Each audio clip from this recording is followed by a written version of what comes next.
গত 23শে সেপ্টেম্বর কলকাতা যখন অতিবৃষ্টিতে প্লাবিত, কলেজ পাড়ার এরকম কিছু হৃদয় বিদারক ছবি ছড়িয়ে পড়ে সমাজ মাধ্যমে। হাজার হাজার বই জলে ভেসে গেছে। বইপ্রেমী মানুষরা আমরা চোখের জল ধরে রাখতে পারছিলাম না, কিন্তু গতকাল ৩রা নভেম্বর সেই চোখের জল মুছে ভিজে বইয়ের বইমেলায় আমরা জমায়েত হলাম বইপ্রেমী মানুষ বাংলা বইয়ের পাশে দাঁড়াতে। বিভিন্ন প্রকাশনী তারা এই সমস্ত বৃষ্টিতে ভিজে যাওয়া ক্ষতিগ্রস্ত, আংশিক ক্ষতিগ্রস্ত বইগুলো মিনিমাম 50% ডিসকাউন্টে আমাদের হাতে তুলে দিয়েছেন। ঘুরে এলাম ভিজে বইয়ের বইমেলায়, সংগ্রহ করে আনলাম বেশ কিছু বই বিশেষ ছাড়ে। আজকে কথা বলবো আমার সেই ভিজে বইয়ের বইমেলার সংগ্রহ নিয়ে, সেই বুক হাউলের কথা নিয়ে। কলেজ স্ট্রিটে আমি গিয়ে পৌঁছাতে বেজে গেছিল প্রায় বেলা 2:30। ততক্ষণে অধিকাংশ না হলেও অর্ধেক বই মোটামুটি নিঃশেষিত, কিন্তু তবুও তার মধ্যেও আমি যথেষ্ট মণিমুক্তের সন্ধান পেয়েছি এবং সেগুলো সংগ্রহ করে নিয়ে এসেছি। বেশিরভাগই 50% ডিসকাউন্টে, কিছু কিছু 60% অফেও আমি পেয়েছি। যেটা নিয়ে একটু হলেও ভয় ছিল যে বইগুলো তো ব্র্যান্ড নিউ হবে না, সেটা একদমই এক্সপেক্টেড, কিন্তু পড়তে পারবো তো। তো আমার সেই ভয়টা একেবারেই অমূলক দাঁড়িয়েছে। আমি আপনাদের দেখাবো এক এক করে বইগুলোর কন্ডিশন। বেশিরভাগ বই আমরা দেখছি যে একটু স্যাঁত করছে, হয়তো কোথাও একটু মলাটটা খুলে এসছে বা পেজগুলো হয়তো একটার সাথে একটা একটু আটকে যাচ্ছে, কিন্তু তাছাড়া বইয়ের রসাস্বাদনে আমাদের কিন্তু কোনো সমস্যাই হবে না। তো চলুন প্রথমেই জেনে নিই।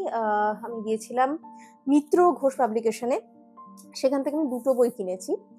গজেন্দ্র কুমার মিত্রের এই দুটি উপন্যাস সংকলন কান্তাপ্রেম এবং রাইজাগো, দুটো বইয়েরই, এই দুটো উপন্যাসেরই কথা আমি এর আগে অনেক শুনেছি। প্রথমটা শ্রী চৈতন্যদেবের জীবন নির্ভর এবং দ্বিতীয়টি বৈষ্ণব ধর্মানুরাগী দুই নায়ক নায়িকা, তাদের প্রেম, ধর্ম, দর্শন ইত্যাদি নিয়ে এই উপন্যাস। অনেকদিন ধরেই কেনার ইচ্ছা ছিল, আজকে পেয়ে গেলাম ডিসকাউন্টে ভিজে বইয়ের বইমেলায়। তারপরের বইটি মণিমহেশ, উমাপ্রসাদ মুখোপাধ্যায়ের এই বই। লেখক বিশেষ করে যে ভ্রমণ কাহিনী, মানে বিশেষ করে পার্বত্য অঞ্চলে যে হিমালয়ের বিভিন্ন স্থানের ভ্রমণ কাহিনী লেখায় পাঠক মহলে এবং সমালোচক মহলে তিনি সমানভাবে সমাদৃত। তার লেখা আমার এর আগে পড়া হয়নি, পড়ার ইচ্ছা ছিল, আজকে তার এই বইটাও কিনে ফেললাম। আপনারা দেখতেই পাচ্ছেন এই বই দুটোই একদম প্রায় নতুন অবস্থাতেই রয়েছে। বিশেষ করে এই মণিমহেশ বইটা তো বলে না দিলে বোঝার উপায় নেই, কান্তাপ্রেম রাইজাগোটাও তাই। একটু পাতাগুলো স্যাঁত করছে, তাছাড়া বই দুটো অলমোস্ট নতুন কন্ডিশনের মতোই রয়েছে।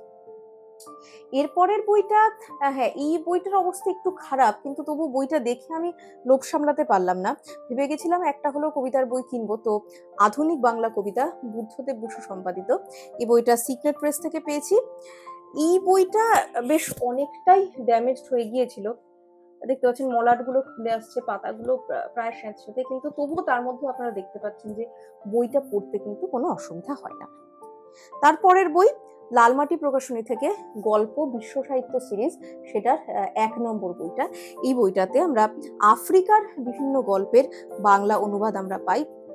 বাংলা অনুবাদ করেছেন বর্ণালী জানা সেন এবং সম্পাদনা অর্ক সাহা। তারপরে যে দুটো বই, এই দুটো বই আমার অনেকদিন ধরেই কেনার ইচ্ছে ছিল। আমি তো ব্র্যান্ড নিউ বই কিনতাম, বইমেলার জন্য অপেক্ষা করছিলাম, কিন্তু আজকে পেয়ে গেলাম এবং প্রায় মানে যথেষ্ট ভালো কন্ডিশনে পেয়েছি। বুক ফার্ম থেকে কৌশিক মজুমদার কথিত হারানো দিনের গল্প। এখানে আমরা জানি যে বিভিন্ন যে রূপকথা, সেই পুরোনো দিনের যে রূপকথাগুলো, সেগুলোকেই একটা অন্য আঙ্গিকে বলার চেষ্টা করা হয়েছে। দেখতেই পাচ্ছেন পাতাও স্যাঁতস্যাঁতে নেই, কিছুই নেই, একদমই প্রায় নতুনের মতোই অবস্থায় রয়েছে। মলারটা বা এইগুলো একটু কালারটা একটু ডিসকালার হয়ে গেছে, otherwise it's in to good condition. এবং তারপর একটা ফুড কাহিনী, ইন্দ্রজিৎ লাহিড়ী, তার ফুডকা ব্লগের আমরা অনেকেই ফ্যান, এবং আমার মতো আমরা যারা খাওয়া দাওয়া করা এবং বই পড়া দুটোতেই আমাদের সমান লোভ। তো আমরা এরকম একটা বই পেয়ে সেই বইটা তো লোভ সামলাতে পারবো নাই, সেটাই স্বাভাবিক। বইটা অনেকদিন ধরে আমার কেনার ইচ্ছা ছিল, পেয়ে গেলাম। এই বইটাও কিন্তু প্রায় একদম নতুন কন্ডিশনেই রয়েছে। এই বইটা খুব একটা মনে হচ্ছে না যে ভিজে বই আর কি, আর হলেই বা সেই যে বললাম রসাস্বাদন করতে কিন্তু সমস্যা হবে না। দুটো কমিক্স, তার মধ্যে একটা হচ্ছে এটা একটা অ্যাস্টেরিক্সের কমিক্স। এই বইটা একটু অতটা হয়তো ভালো কন্ডিশনে নেই, কিন্তু তবুও ছবিগুলো তো দেখছেন যথেষ্টই ভালো। এই বইটাও পড়ে ফেলতে হবে খুব তাড়াতাড়ি। আর লাস্ট যে বইটার কথা বলবো সেই বইটা আর এই এই এই কালেকশন থেকে কেনা নয়, এটা একদম ব্র্যান্ড নিউ একটা বই। আসলে পারুল প্রকাশনের সামনে দিয়ে যখন রাস্তা দিয়ে আসছিলাম, আস্তে আস্তে এই নতুন বইটা দেখে আমি আর লোভ সামলাতে পারলাম না, আমার জন্য এবং আমার বাড়ির ক্ষুদে সদস্যের জন্য। সুকুমার রায়ের পাগলা দাশুর কমিক্স। এখানে 3টে গল্প রয়েছে পাগলা দাশুর কমিক্স আকারে। চিনে পটকা, দাশুর কীর্তি এবং পাগলা দাশু। দেখি কোন বইটা দিয়ে শুরু করা যায়। তো যাই হোক, হ্যাঁ, এত সুন্দর একটা উৎসবই বলবো, মানে একটা পুরো উৎসবের আমেজে এরকম কেনাকাটা করে খুব ভালো লাগলো। এবার অপেক্ষায় আছি কলকাতা বইমেলার। কলকাতা বইমেলায় যাবো, কি কি বই কিনবো সেগুলো এখন থেকেই ভাবতে শুরু করে দিয়েছি। আপনারাও বলুন কি কি ভাবছেন, কি কি বই কিনবেন, কি কি বই কিনলেন আজকের এই ভিজে বইয়ের বইমেলায়? কি আপনারা কেউ গিয়েছিলেন? আপনাদের অভিজ্ঞতা কি, কি কি কিনলেন সেগুলো অবশ্যই আমার সাথে শেয়ার করুন কমেন্ট বক্সে। পড়তে থাকুন, দেখা হবে খুব শিগগিরই নতুন বইয়ের কথা নিয়ে।